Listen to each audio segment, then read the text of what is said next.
इसमें सूत्र क्रमांक देखिए, सूत्र क्रमांक 5, सूत्र क्रमांक 5 हमारा चल रहा है।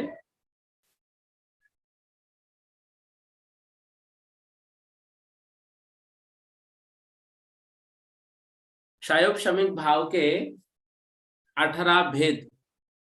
ज्ञानाज्ञान दर्शन लब्ध यह चतुस्त्री त्रिपंच भेदा सम्यक्त्व चारित्र संयमा संयमाश्च। अर्थात 4 ज्ञान, 3 अज्ञान, 3 दर्शन, 5 दान आदि लब्धियां, सम्यक्त्व चारित्र और संयमा संयम।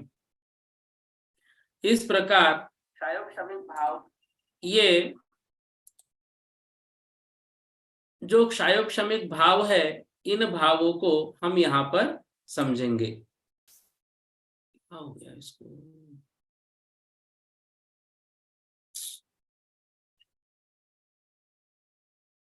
आवाज आ रही है ना आपको? हाँ ठीक। देखिए, क्षायोपशमिक भाव के ये जो 18 प्रकार के भेद यहाँ पर कहे हैं, इन भावों को थोड़ा सा हमको अच्छे से समझना है। इसमें सर्वघाती स्पर्धक, देशघाती स्पर्धक आदि व्याख्या कल की कक्षा में हम लोगों ने समझी थी। थोड़ा सा उसी में हमें आगे और आज चर्चा करनी है कि कौन से भाव को किस तरह से विशेष रूप से हमको यहाँ पर लेना है। देखिए, सर्वार सिद्धि की व्याख्या सूत्र क्रमांक 5, जिनके 4, 3, 3 और 5 भेद है, वे 4, 3, 3 और 5 भेद वाले कहलाते हैं। इस सूत्र में यथाक्रमम पद की अनुवृत्ति होती है, जिससे 4 आदि पदों के साथ ज्ञान आदि पदों का क्रम से संबंध होता है। यथा 4 ज्ञान, 3 अज्ञान, 3 दर्शन, 5 लब्धियां। वर्तमान काल में सर्वघाती स्पर्धकों का उदयाभावी क्षय होने से और आगामी काल की अपेक्षा उन्हीं का सद्वस्था रूप उपशम होने से देशघाती स्पर्धकों का उदय रहते हुए क्षायोपशमिक भाव होता है।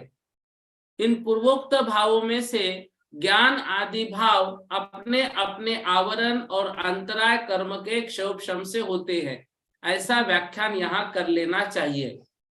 सूत्र में आए हुए सम्यक्त्व पद से वेदक सम्यक्त्व लेना चाहिए। तात्पर्य यह है कि 4 अनंतानुबंधी कषाय, मिथ्यात्व, सम्यक मिथ्यात्व, इन 6 प्रकृतियों के उदयाभावी क्षय और सद्वस्था रूप उपशम से देशघाती स्पर्धक वाली सम्यक प्रकृति के उदय में जो तत्वार्थ श्रद्धान होता है, वह क्षायोपशमिक सम्यक्त्व है। अनंतानुबंधी अप्रत्याख्यानावरण और प्रत्याख्यानावरण, इन 12 कषायों के उदयाभावी क्षय होने से और इन्हीं के सद्वस्था रूप उपशम होने से तथा 4 संज्वलनों में से किसी एक देशघाती प्रकृति के उदय होने पर और 9 कषायों का यथासंभव उदय होने पर जो संसार से पूरी निवृत्ति रूप परिणाम होता है, वह क्षायोपशमिक चारित्र है। यहाँ पर हमें ये जो बार बार देशघाती सर्वघाती स्पर्धक शब्द आ रहा है, इसको थोड़ा सा क्लियर करना था। इसलिए आज की कक्षा में थोड़ा सा ये जो मतलब विषय आ रहा है, बिल्कुल इसको ध्यान से समझिएगा। ध्यान से देखो, सर्वघाती प्रकृति क्या है, देशघाती प्रकृति क्या है, और इनका हमें क्या असर होता है, किस तरह से समझना है, ये सद्वस्था रूप उपशम क्या है, बहुत अच्छे से आज की कक्षा में इन सभी बातों को समझ के लेना है। ये विषय ग्रंथ में नहीं है, सर्वार सिद्धि में आप समझिएगा। देखो, सर्वप्रथम ज्ञानावरण कर्म, ज्ञानावरण कर्म के जब हम भेद देखते हैं, मति ज्ञानावरण, श्रुतक ज्ञानावरण, अवधि ज्ञानावरण, मन पर्याय ज्ञानावरण और केवल ज्ञानावरण, 5 भेद हो गए। ध्यान से विषय को समझो। इसमें से मति ज्ञानावरण, श्रुतक ज्ञानावरण, अवधि ज्ञानावरण और मन पर्याय ज्ञानावरण, ये 4 प्रकृतियां देशघाती हैं और केवल ज्ञानावरण प्रकृति सर्वघाती है। अभी समझिएगा, विषय बहुत क्लियर हो जाएगा आपका सारा। बार बार जो सर्वघाती देशघाती शब्द आएंगे ना, ये सारा विषय क्लियर हो जाएगा, बहुत अच्छे से समझिएगा। मति ज्ञानावरण, श्रुतक ज्ञानावरण, अवधि ज्ञानावरण, मन पर्याय ज्ञानावरण, ये 4 प्रकृतियां देशघाती हैं। केवल ज्ञानावरण, केवल ज्ञानावरण यह प्रकृति सर्वघाती है। दर्शनावरण में चक्षु दर्शनावरण, अचक्षु दर्शनावरण, अवधि दर्शनावरण, ये 3 प्रकृतियां देशघाती हैं। केवल ज्ञानावरण और 5 निद्रा, ये 6 सर्वघाती हैं। पुनः चक्षु, अचक्षु, अवधि दर्शनावरण, ये 3 देशघाती कर्म प्रकृति है। केवल दर्शनावरण और 5 निद्रा, ये सर्वघाती है। अंतराय कर्म के पांचों भेद, ये देशघाती होते हैं। इसके बाद संज्वलन कषाय जो है, मोहनीय कर्म में संज्वलन के 4, 9 कषाय के 9 और 1 सम्यक प्रकृति। ध्यान से, जो मोहनीय कर्म 28 प्रकार का हम पढ़ते हैं, ठीक है ना, उसमें से 4 प्रकार का जो संज्वलन है, 9 कषाय है, सम्यक प्रकृति है, इनको हम लेंगे मोहनीय कर्म में। ये हम लेंगे 4 संज्वलन, 9 कषाय और सम्यक प्रकृति, इनको हम लेंगे देशघाती में। सर्वघाती 4, सर्वघाती अप्रत्याख्यानावरण 4, सर्वघाती प्रत्याख्यानावरण 4, सर्वघाती सम्यक मिथ्यात्व, ये सर्वघाती मिथ्यात्व सर्वघाती। देखो ध्यान से, अनंतानुबंधी 4, अप्रत्याख्यानावरण 4, प्रत्याख्यानावरण 4, कितनी हो गई? 12। ये 12 प्रकार की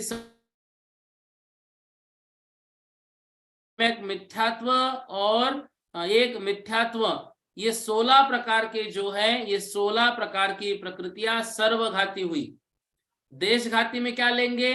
संज्वलन की 4, 9 कषाय, सम्यक प्रकृति 1, 9 4 13 और 1 14। इस तरह से ये हम लेंगे देशघाती में। तो ज्ञानावरण की 5, दर्शनावरण की 9, अंतराय की 5, मोहनीय की 28, टोटल हो गई 47। 47 में से मति, श्रुत, अवधि, मन पर्याय ज्ञानावरण 4, चक्षु, अचक्षु, अवधि 3, संज्वलन 5, अंतराय की 5, संज्वलन की 4, 9 कषाय की 9 और सम्यक प्रकृति 1। तो ऐसी 47 में से 26 कर्म प्रकृतियां देशघाती होती हैं और केवल ज्ञानावरण 1, केवल दर्शनावरण 1, निद्रा 5, अनंतानुबंधी 4, अप्रत्याख्यानावरण 4, प्रत्याख्यानावरण 4, सम्यक मिथ्यात्व 1 और मिथ्यात्व 1। ऐसी ये 21 कर्म प्रकृतियां, ये क्या होती है? ये होती है सर्वघाती। अब देखो, जो प्रकृतियां देशघाती होती हैं उनमें स्पर्धक, स्पर्धक क्या नाम है? ये स्पर्धक मतलब होता है फलदान शक्ति। शब्द याद करके रखिएगा, स्पर्धक का अर्थ होता है फलदान शक्ति। तो जो प्रकृतियां देशघाती होती है उनमें स्पर्धक अर्थात फलदान शक्ति देशघाती भी होते हैं और सर्वघाती भी होते हैं। ध्यान से, जो प्रकृतियां देशघाती होती है उनके स्पर्धक अर्थात उनकी फलदान शक्ति देशघाती भी होते हैं, सर्वघाती भी होते हैं। लेकिन जो प्रकृतियां सर्वघाती होते हैं उनमें स्पर्धक सर्वघाती ही होते हैं, वे देशघाती नहीं होंगे। जैसे केवल ज्ञानावरण, इसके स्पर्धक होंगे सर्वघाती ही। मति ज्ञानावरण ये देशघाती कर्म प्रकृति है, तो इनके स्पर्धक देशघाती भी होंगे और सर्वघाती भी होंगे। विषय को बहुत अच्छे से समझिएगा, उलझिएगा मत। हमें जो ज्ञान है, उदाहरण से देखो, हमें जो ज्ञान है उस संबंधी देशघाती का उदय है, और जो नहीं है तत्संबंधी सर्वघाती का उदय है। मतलब हमारे पास मति ज्ञान है, हमारे पास क्या है, हमारे पास मति ज्ञान है। तो जो मति ज्ञान हमारे पास है तत्संबंधी हमारे देशघाती का उदय चल रहा है। जो मति ज्ञान हमारे पास नहीं है तत्संबंधी हमारे सर्वघाती का उदय चल रहा है।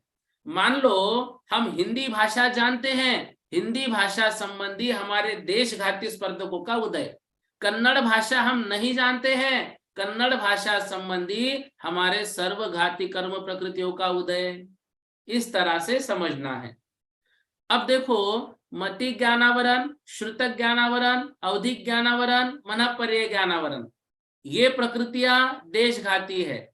लेकिन इनके स्पर्धक कैसे होंगे, देशघाती भी होंगे, सर्वघाती भी होंगे। क्यों? इसका हेतु हमने समझा, जो देशघाती कर्म प्रकृतियां है उनके स्पर्धक देशघाती भी होते हैं, सर्वघाती भी होते हैं। लेकिन जो सर्वघाती कर्म प्रकृतियां हैं उनके स्पर्धक मात्र सर्वघाती ही होते हैं। जैसे कोई दो इंद्रिय जीव है, उसके पास में स्पर्शन और रसना संबंधी देशघाती स्पर्धकों का उदय है। देखो ध्यान से, कोई दो इंद्रिय जीव है, उसके पास में स्पर्शन और रसना संबंधी देशघाती स्पर्धकों का उदय है। अब घ्राण, चक्षु, कर्ण, मन, इंद्रिय संबंधी क्या होगा, बोलो, सर्वघाती स्पर्धकों का उदय होगा। कोई दो इंद्रिय जीव है, उसके पास में स्पर्शन और रसना दो इंद्रिय है, तो स्पर्शन और रसना संबंधी देशघाती स्पर्धकों का उदय।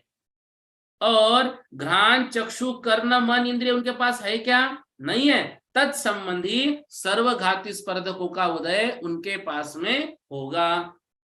जो इंद्रिय आगे के जीवों के पास है तत्संबंधी देशघाती स्पर्धकों का उदय, और जो नहीं है तत्संबंधी सर्वघाती स्पर्धकों का उदय।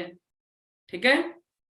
मनःपर्यय ज्ञान, अवधि ज्ञान हमारे पास नहीं है, अतः इनके सर्वघाती स्पर्धकों का उदय हमारा चल रहा है। हम यदि देवगति में गए तो अवधि ज्ञान होगा, नियम से होगा, क्योंकि हमने पढ़ा ना पहले अध्याय में, वहां पर भव प्रत्यय नाम का अवधि ज्ञान है जो देवगति में होता है।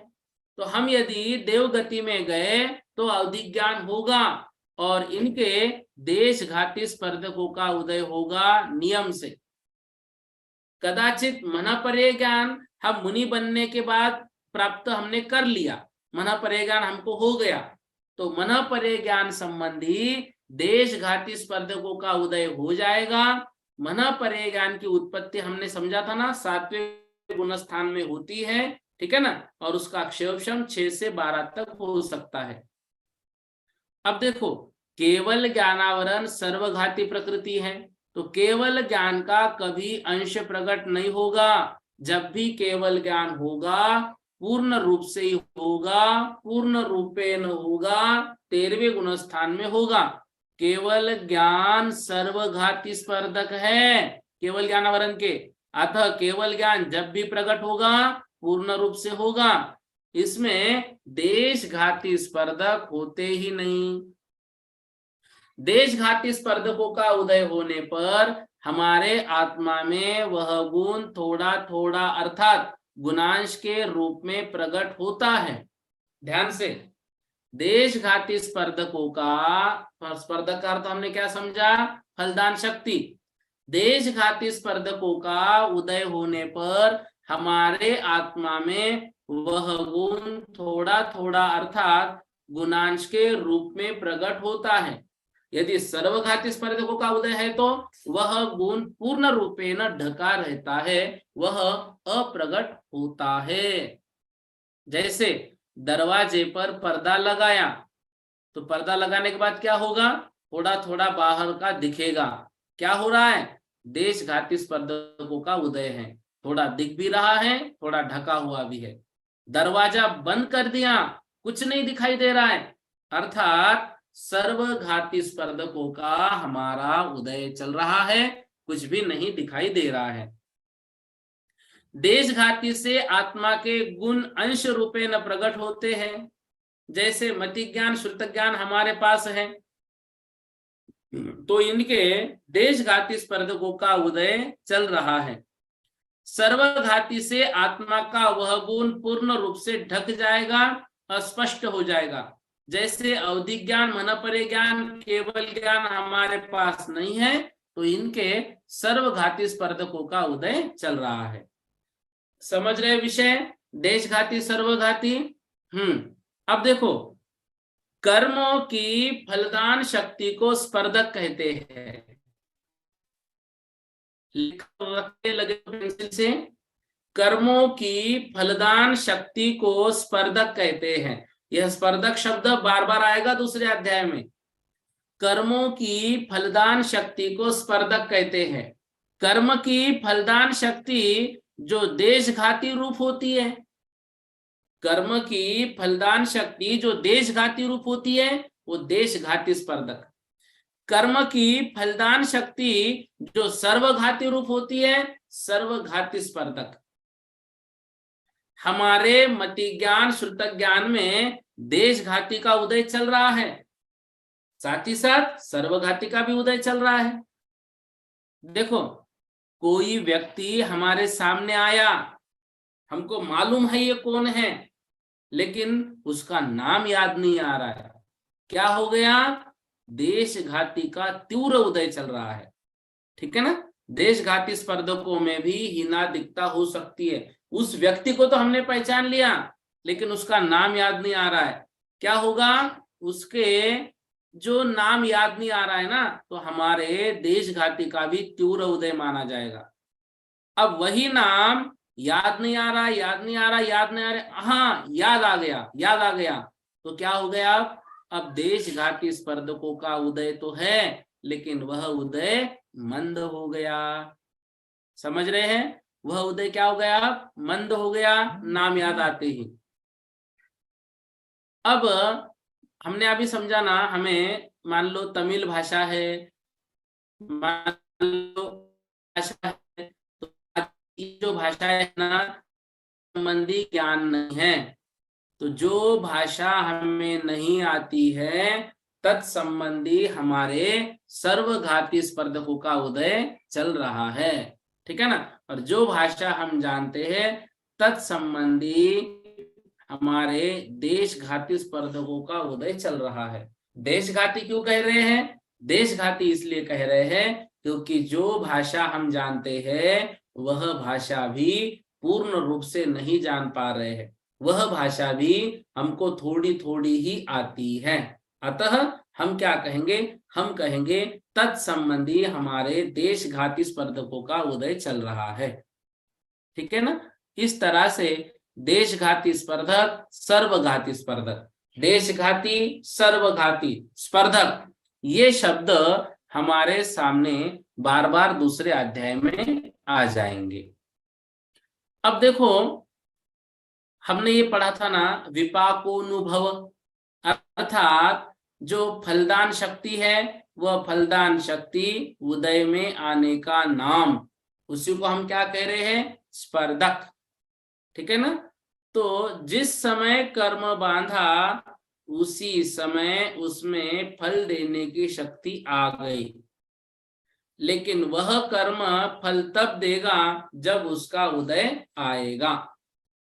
तो इस तरह से प्रत्येक कर्म में अपनी अपनी जो फलदान शक्ति होती है, उस फलदान शक्ति का नाम है देशघाती और सर्वघाती।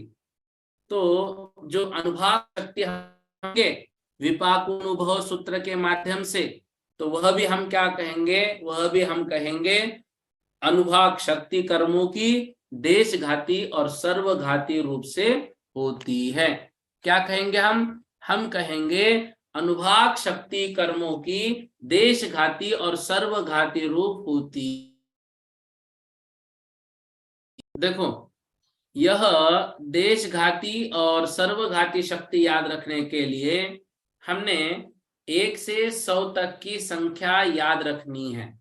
इसमें 1 से 25 तक लता रूप, 26 से 50 तक दारू रूप, 51 से 75 तक हड्डी रूप, 76 से 100 तक शैल पत्थर रूप।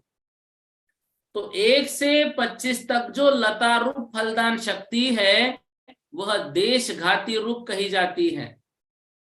26 भी देशघाती रूप कहेंगे। अभी 27 से लेकर 50 तक सर्वघाती स्पर्धक, 51 से 75 तक जो अस्थि रूप हमने देखा, और 76 से 100 तक जो शैल रूप हमने देखा, ये भी सर्वघाती रूप ही है।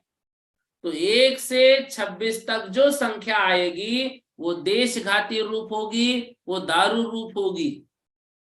और 27 से 100 तक की जो शक्ति होगी उस कर्म की, वो क्या होगी, वह सर्वघाती रूप होगी। ये विषय अभी सिर्फ इतने याद रखना।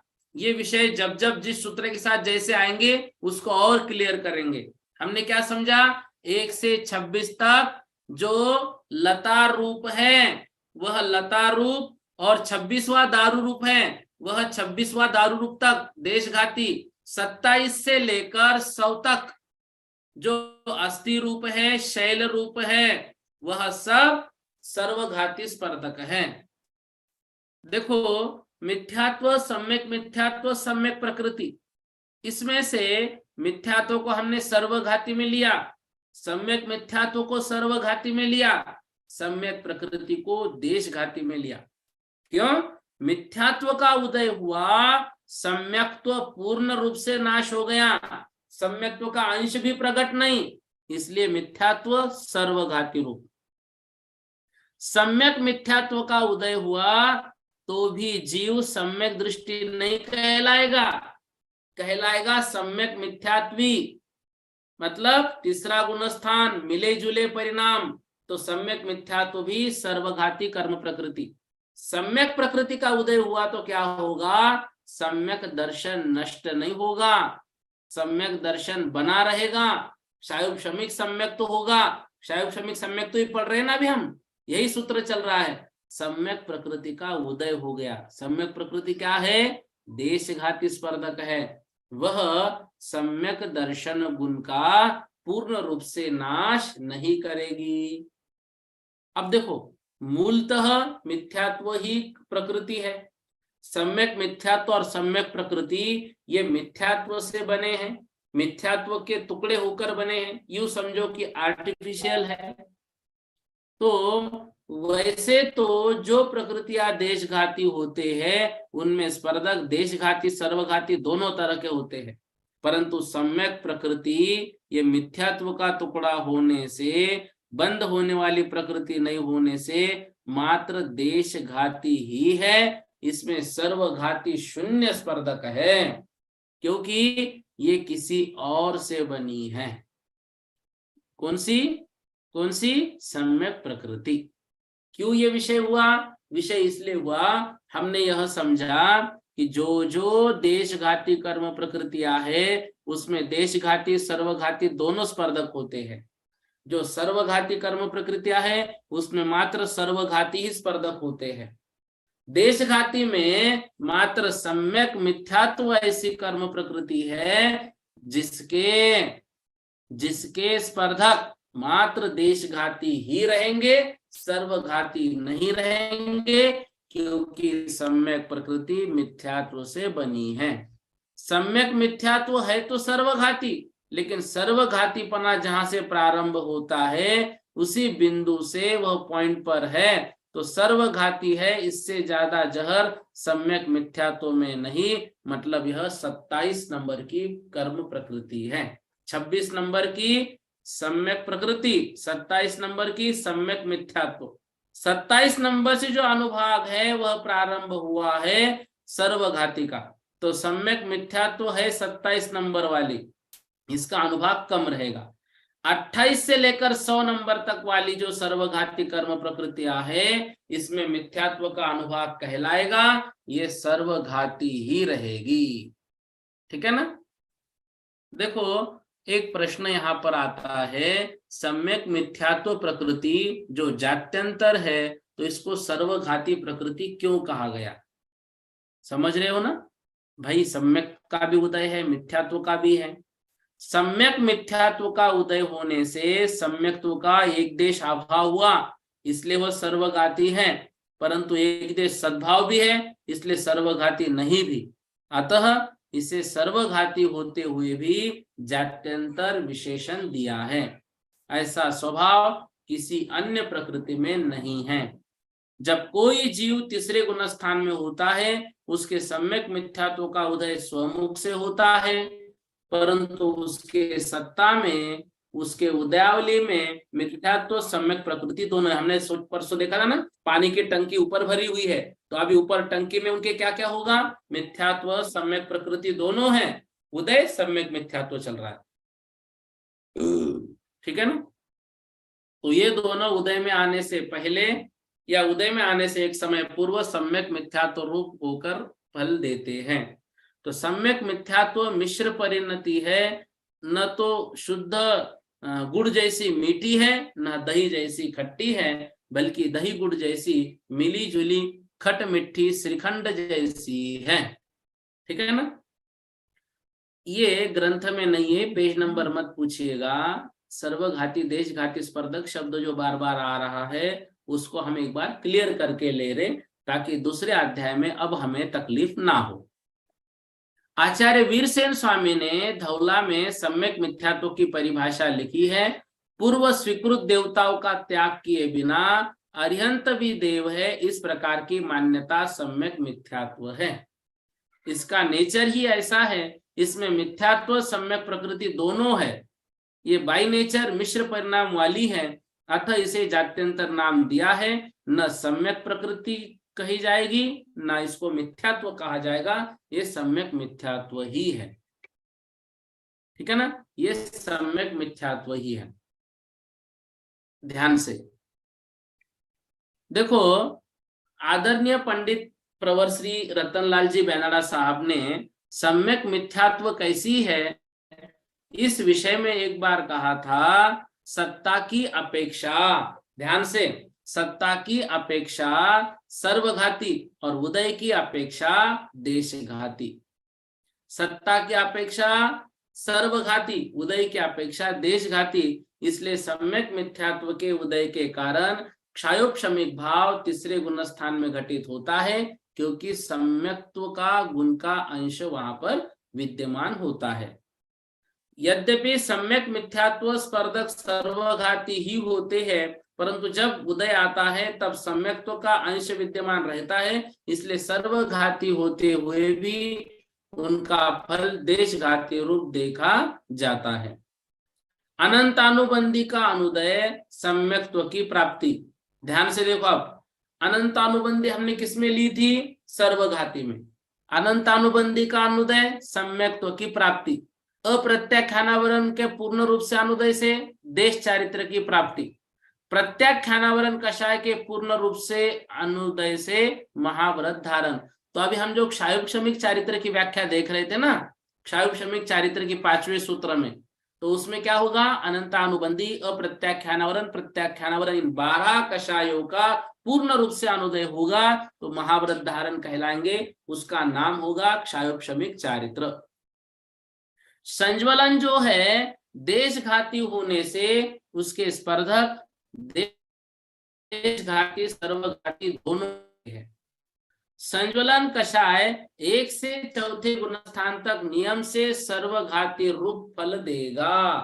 ध्यान से, संज्वलन कषाय देशघाती होने से स्पर्धक देशघाती सर्वघाती है, तो संज्वलन कषाय 1 से चौथे गुणस्थान तक नियम से सर्वघाती रूप फल देगा, क्योंकि वहां पर असंयम भाव है, संयम भाव वहां पर 0 है।